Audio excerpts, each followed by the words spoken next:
안녕하세요. 2023년에는 어떤 삶들이라는 책을 읽어드렸고요. 2024년에는 이 많은 고양이는 어디에서 왔을까? 라는 책을 읽는 사람입니다.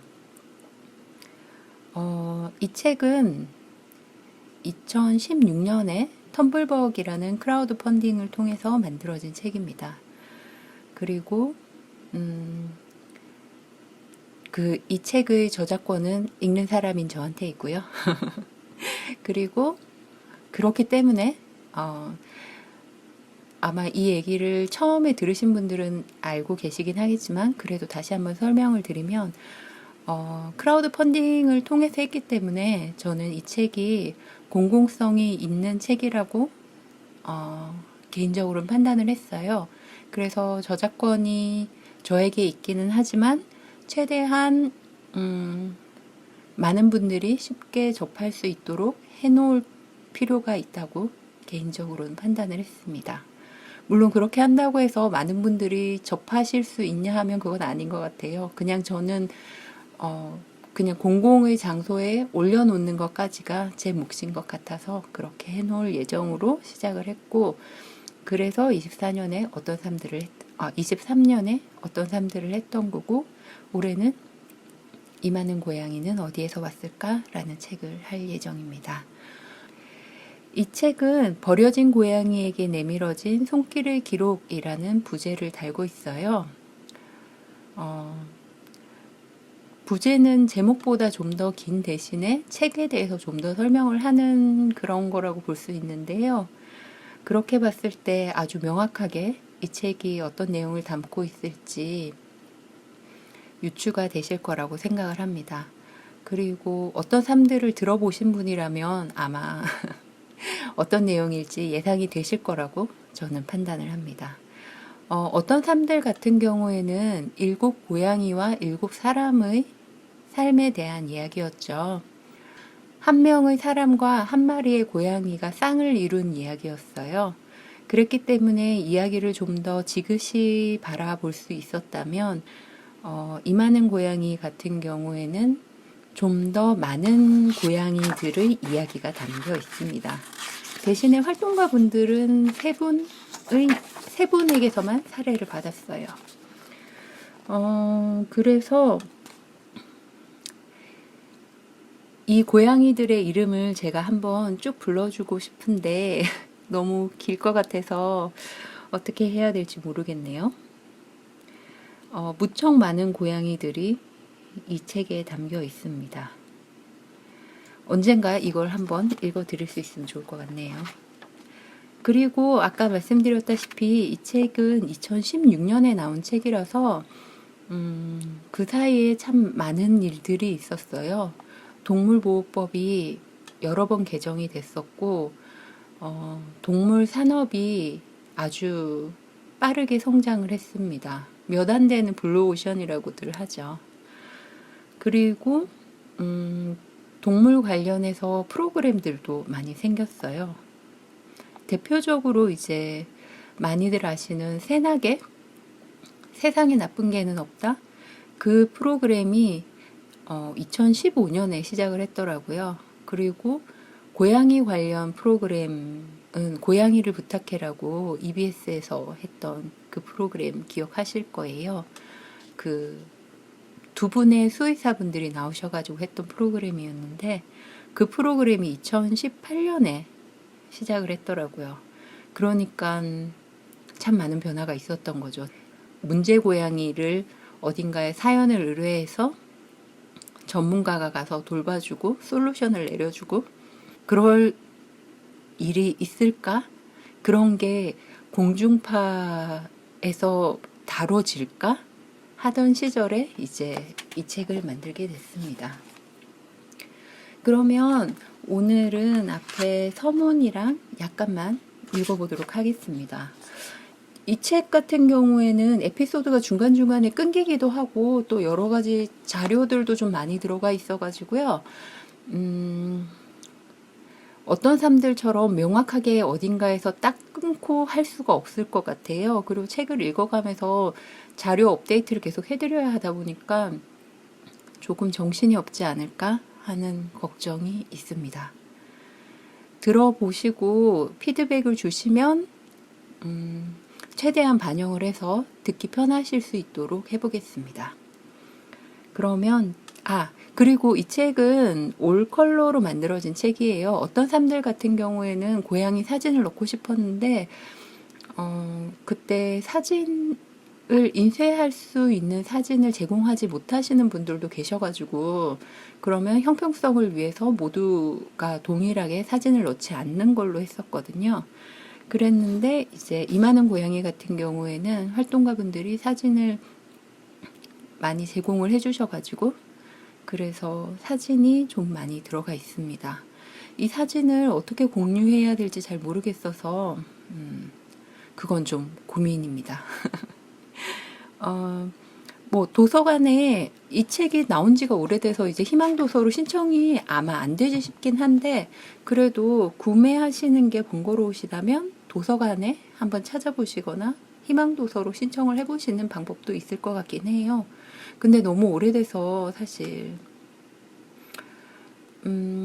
혹시 들으시는 분들 중에서 뭐 단체나 이런 곳에 기증을 하고 싶은 분이 계시다면 알려주시면 제가 그냥 보내드릴 수도 있을 것 같아요. 제가 말씀드렸다시피 저는 이 책이 공공성이 있다고 생각을 하고, 가능하면 많은 분들이 이 친구들의 삶을 조금이라도 들여다봐 주셨으면 하는 마음도 있고, 사진을 좀 봐주셨으면 하는 마음도 있어서, 그래서 여러 가지로 생각을 하고 있으니까 문의를 해봐 주시면 감사할 것 같습니다. 그러면 이제 책을 읽어볼게요. 들어가면서 2015년을 기점으로 대한민국은 반려동물 인구 1000만의 시대에 접어들었다. 반려동물 시장은 2조 원대이며 2020년에는 5조 8천억 원대로 성장할 것이라 예상한다. 2016년에 그랬어요. 제가 2023년에 자료를 업데이트하려고 확인을 해보니까 2022년에 반려동물 시장이 8조 정도였고, 정부에서 2027년까지 15조까지 성장시키려고 목표를 잡고 있다고 해요. 그리고 육성 대책도 여러 가지 마련을 하고 있다고 합니다. 그러니까 반려동물 시장이 정말 어마어마하게 성장을 한 거죠. 2015년에 2조 원대였는데 지금 거의 한 10년 사이에 15조 원을 목표로 하고 있으니까요. 여러 가지 생각이 드는 수치인 것 같아요. 가축에서 애완동물에서 반려동물로 변해가는 사이 시장은 엄청나게 커졌다. 하지만 그만큼 그늘도 깊어졌다. 동물을 보고 즐기는 사람의 수가 늘면서 미디어는 건강하고 귀여운 동물을 더 많이 비추며 소비를 자극한다. 네, 이때만 해도 그랬습니다. 이때만 해도 이제 대부분의 미디어는 방송국에서 제작을 하고 있었고, 방송국에서 제작하는 동물 방송은 대부분은 정말 귀여운 동물, 건강한 동물, 특이한 동물, 재밌는 동물, 그런 동물을 비추는 경우가 아주 많았었죠. 아주 가끔 이제 시사성을 가지고 패션 문제라던가 동물학대 문제를 특별 편성하는 경우는 있었지만, 대개의 경우에는 귀여운 동물과 건강한 동물에 집중이 되어 있었던 시절이었어요. 지금 유튜브 상황이랑 유튜브나 인스타그램, 틱톡 그런 곳의 상황과 비슷하다고 보시면 될 것 같아요. 왜냐하면 지금도 보면 동물 관련 미디어의 상당수는 귀엽고 예쁘고 사랑스러운 동물에 집중되어 있는 게 사실이니까요. 그리고 그렇게 소비하는 것이 잘못됐다고는 저는 생각지 않습니다. 그건 사람의 당연한 심리인 것 같아요. 생각할 게 너무너무 많은데 그래서 미디어를 보면서 그냥 짧은 미디어 보면서 힘든 걸 잊고 싶을 뿐인데 거기에 와서까지 또 힘든 걸 들으려고 하는 사람이 얼마나 있겠어요.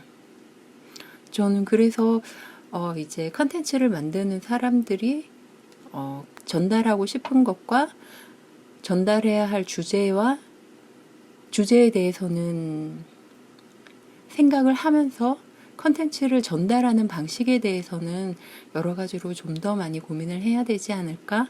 그런 생각을 하고는 있는데 제가 전달하는 방식은 좀 많이 안일한 것 같죠? 그렇지만 어쨌든 지금 이제 유튜브나 인스타그램이나 틱톡 같은데 아니면 뭐 인터넷에서 돌아다니고 있는 짤들 그런 것들이 보면 상당수가 귀여운 동물, 건강한 동물, 예쁜 동물에 집중되어 있는 편중되어 있는 것처럼 2015년에는 방송이 그러했습니다. 그럼 이어서 읽어볼게요. 그에 반응하듯 동물에 대한 수요는 날이 갈수록 높아지고 더 많은 동물이 소비자의 집으로 옮겨진다. 그리고 그만큼 다시 길로 내보내지기도 한다. 이렇게 길로 내몰린 동물을 유기동물이라고 부른다. 유기된 동물의 처지는 안타깝고 서글프며 처참하다. 그들을 그 상황에서 안아 올리는 일을 그래서 구조라고 부른다. 반려고양이 이면의 보통 이야기. 녹색당이 인용한 2015년 농림축산식품해양수산위원회의 자료에 따르면 2010년부터 2014년까지 총 37만 2,767마리의 동물이 버려졌다. 사람의 친구인 개는 24만 8,263마리, 요즘 대세인 고양이는 11만 9,701마리가 반려동물에서 퇴출당했다. 2015년에는 8만 2,100마리의 동물이 버려졌는데 고양이의 비율은 25.9%이며 그 수는 2만 1,300마리이다. 최근 자료를 조금만 업데이트를 해드리면요. 2021년에는 11만 6,984마리가 버려졌고요. 그 중에 개는 8만 4,136마리, 고양이는 3만 1,421마리입니다.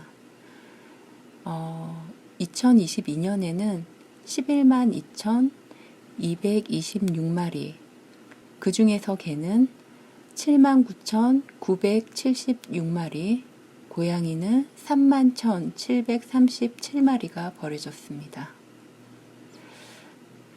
이 숫자를 들으시는 분들이 어떻게 들으셨는지 모르겠어요. 저는 사실 이 책을 2015년부터 쓰기 시작을 했었는데 그때 이제 2014년, 15년 이렇게 자료를 보면서 쓰기 시작을 했는데 이때 녹색당 자료를 보고 37만 마리? 5년 동안 37만 마리면 그렇게 많지 않은데? 라고 생각을 했던 기억이 납니다. 지금 생각하면 너무너무 부끄러운 생각인데 그때는 좀 더 충격적인 숫자가 거기에 있을 거라고 생각을 했었어요. 근데 37만 마리 정도라니 그렇게 큰 충격은 아니겠다라는 생각을 했었던 기억이 납니다. 왜냐하면 저는 사실은 이 유기동물 문제를 그 전부터 조금씩은 보고 있었지만 이렇게 깊게 보지는 않았었어요. 그리고 오래 보지도 않았었고 그랬기 때문에 버려진 동물이 구조되어서 이제 치료를 받고 안정을 찾고 임시보호를 거쳐서 입양까지 가는데 걸리는 시간이 얼마인지 그 안에 들어가는 노동과 비용이 얼마인지에 대해서 큰 생각이 없었어요. 큰 개념이 없었어요. 정말 그때 너무 개념이 없었어요. 그래서 어떤 개체는 좀 빠르게 가족을 찾기도 하지만 어떤 개체는 뭐 1년, 2년 걸리기도 하고 어떤 사람들의 셀라 케이스에서 보셨듯이 평생을 가족을 찾지 못하고 쉼터에서 살다가 떠나기도 합니다. 그렇게 생각을 해본다면 이 37만 마리는 정말 엄청난 숫자인 거죠. 그리고 21년에 11만 6천 마리, 22년에 11만 2천 마리, 이것도 정말 엄청난 숫자인 거죠. 숫자 1이 가지고 있는 무게가 정말 크다는 걸 이때는 너무 몰랐었어요. 여러분들 중에서 이걸 들으시는 분들 중에서 저와 비슷한 생각을 하는 분이 혹시라도 계실까? 이렇게 개념 없는 사람이 있을 것 같진 않지만 혹시라도 계실까 하고 살짝 고백을 해봤습니다. 그러면 이어서 읽어볼게요. 퇴출되면서 반려 대신에 유기라는 이름표를 붙인 동물은 어떻게 될까? 길에서 흔히 보는 길고양이, 떠돌이 개가 되거나 보호소 입소 후 안락사나 제2병의 길을 걷는다. 하지만 길 생명에게든 보호소 입소 동물에게든 제2병은 쉽지 않은 일이다. 보호소는 동물의 분변으로 고약한 냄새가 나고 그들의 격렬한 울부짖음과 탄원으로 귀가 찢어질 듯 시끄럽다. 좋은 마음으로 갔다가도 넋이 빠져 어서 나가버리고 싶어지기 십상이다. 길 생명은 또 어떤가? 남루한 행색, 확인할 수 없는 건강 상태와 성격, 그야말로 더러운 수수께끼 그 자체다. 혹시라도 손을 내밀었다가 병이나 기생충이라도 옮으면 어쩔 것인가? 데려갔는데 덜컥 아프기라도 하면 선뜻 손을 내밀 수 없다. 그것이 보통 사람들에게 일어나는 보통의 반응이다. 그럼에도 유기동물이 대중에 노출되는 방향은 긍정적인 쪽으로 바뀌고 있으며 유기동물이나 그들을 돌보는 것에 대한 인식 역시 개선되고 있다. 그에 따라 유기동물의 제2병 역시 많이 부족하지만 나아지고 있다. 특히 전통적으로 부정적인 인식이 강했던 고양이에 대한 인식 개선은 괄목할 만하다. 이런 의미 있는 변화가 일어난 데에는 동물 애호가, 개인 활동가, 동물 보호단체의 역할이 매우 컸다. 그들은 엄청난 용기와 행동력, 끈기와 책임감을 가지고 이제까지 행동해왔다. 걷어차고 죽이고 잡아먹어도 아무런 문제가 없었던 존재에 대한 생명권을 찾아주는 과정은 얼마나 험난하고 고독하며 힘들었을까. 관찰자이자 그들이 노력한 결과를 향유할 뿐인 일반 애호가인 나로서는 그 어려움을 다 알지 못한다. 그저 그들을 극성스럽고 유난하다고 아무렇지 않게 평하는 일반 대중이나 미디어를 볼 때면 그 길이 조용한 목소리와 온건한 행동만으로 걸어올 수 있는 것은 아니겠구나 미루어 짐작할 따름이다. 활동가에 대해서 쉽게 고개를 젓고 판단을 내려버릴 뿐 그들이 그렇게 행동하고 요구하는 이유에 대해 생각해보는 사람은 많지 않다. 사람들은 시끄러운 도둑고양이와 극성스러운 활동가는 알지만 그럴 만한 이유에 대해서는 잘 모른다. 이 책은 그 유난스러움과 극성스러움의 이면에 대한 이야기이다. 읽고 나서도 이해하기 어렵다거나 비합리적이라거나 미쳤다고 생각하는 사람이 있을지도 모르겠다. 하지만 이 책이 공감이나 안타까움을 조금이라도 불러일으킬 수 있다면 그것으로도 감사하다. 그리고 부디 이 책이 길고양이에게 한 줌의 사료나 한 모금의 맑은 물을 내주는 아량, 책임감 있는 입양, 끝까지 함께하는 평생 반려에 조금이라도 도움이 되기를 바란다. 라고 하면서 이제 본격적으로 이야기를 시작하려고 합니다. 그러기 전에 여기에 이제 사진이 2개가 들어가 있어요. 하나는 인기가 아주 많았던 스코티시 폴드라는 고양이 종의 새끼 고양이가 병원 입원장인 것 같은데 그 안에서 엘리자베스 칼라를 쓰고 밖을 이렇게 그윽하게 내다보고 있는 그런 사진입니다. 이 친구 이름이 헤루인데요. 헤루의 사진을 보고 있으면 사람들이 왜 그렇게 폴드종을 그렇게 원했나 이해가 될 법도 할 정도로 정말 귀엽게 생겼어요. 정말 너무너무 귀엽게 생겼고 이 친구가 이때 많이 아팠는데 그래서 그런지 눈에 이렇게 슬픔과 서글픔과 그런 것들이 눈에 그렁그렁한 그런 표정입니다. 그리고 그 다음 페이지에는 이렇게 페이지 전면을 가득 채운 고양이 둘이 있어요.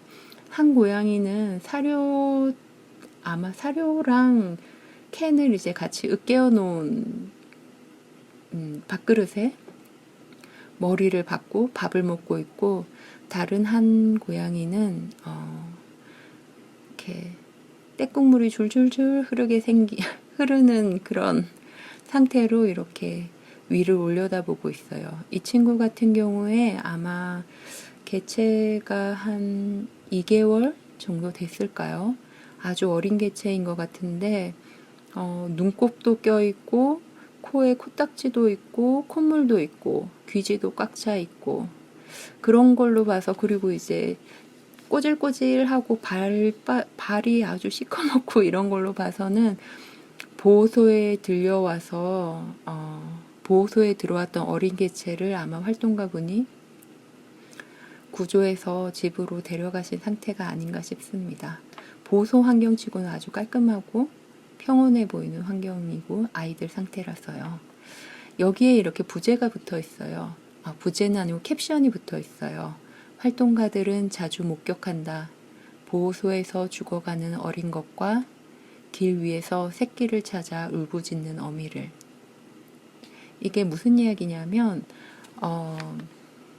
길고양이들 같은 경우에는 번식을 꽤 자주 하는 편이에요. 그래서 TNR이 중요합니다. 어떤 사람들에서 TNR에 대해서 계속 말씀을 드렸었죠.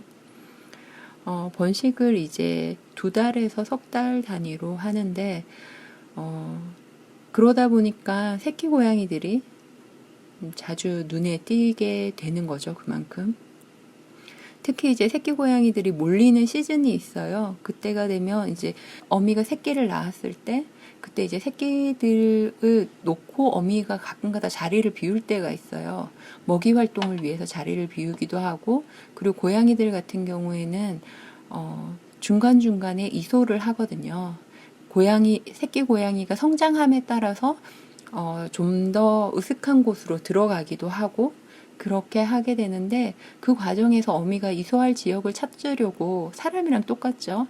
이사갈 곳을 알아보려고 이제 부모님들이 나가시는 것처럼 이 어미 고양이가 새끼를 두고 이제 이소할 곳을 다니느라, 먹이 활동을 하느라, 그러느라 이제 자리를 비웠을 때 새끼 고양이를 발견한 주민들이 새끼 고양이를 보호소로 보내는 경우가 왕왕 있습니다. 이때도 많았고 지금도 많아요. 근데 그때 이 책을 만드는 때만 해도 새끼 고양이를 신고하는 것이 얼마나 문제인지에 대해서 캠페인이 그렇게 많이 되고 있지는 않았습니다.